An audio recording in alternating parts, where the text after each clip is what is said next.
Hi, I'm Melissa Pixley. I'm a mother of 6 children, 2 who have autism. It's going to be the same questions, but related to Bobby first.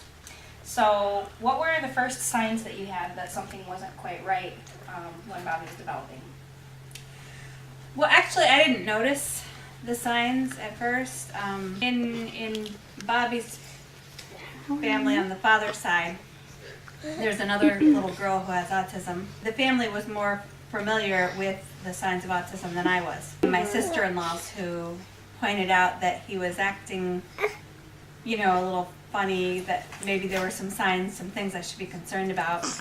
And I hadn't noticed them before that, but I started paying attention after that. Okay, well, he didn't actually have a formal diagnosis until 2006. So I knew before that he actually had autism. His doctor kind of confirmed it, and he had some unofficial diagnosis from Francisca Racker Center and, pediatrician. It wasn't something that just happened overnight. I had,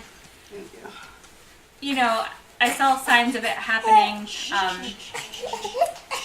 and so it wasn't like just a shock to the system. I had a little time to absorb it before I actually heard it out of the mouth of someone official. I just wondered what it meant for them growing up in their futures. What would you say has been Bobby's biggest accomplishments? He's a really good artist. I know it might sound funny, but just potty training was like a huge milestone. Sure, yeah. A lot of the big accomplishments for Bobby would be communicating effectively. He's a fantastic artist. He does really great paintings and drawings. And he's very good at saving money, too. Oh, good.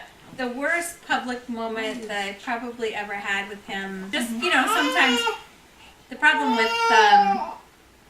with someone who has autism is that there aren't really any physical characteristics to show that they have a disability. A lot of times people don't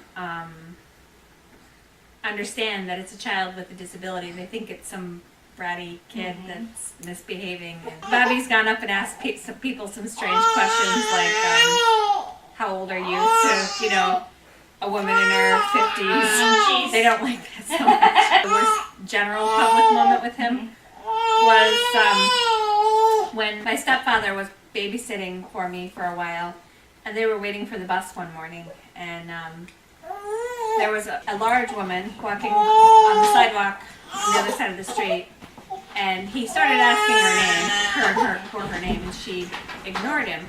So he started calling her, hey, bubble butt. Hey. Oh, jeez. Yeah, that was really embarrassing. Right now, I'm currently in the process of trying to get him SSI eligible so that we can start looking at some placement for him. I'd like to see him in a group home setting with other people and where they do a lot of fun activities and go out in public a lot. I'd like to see him to be able to, enjoy himself and have a little bit of independence, because nobody wants to live with their mom and dad forever. Yeah. I'd like to die knowing that he's someplace I feel comfortable with. There's lots of theories. I know that the shots have been debated and they say that it's not that, but I think there's a connection to vaccines. I don't know exactly what the connection is. I think it's a combination of something genetic and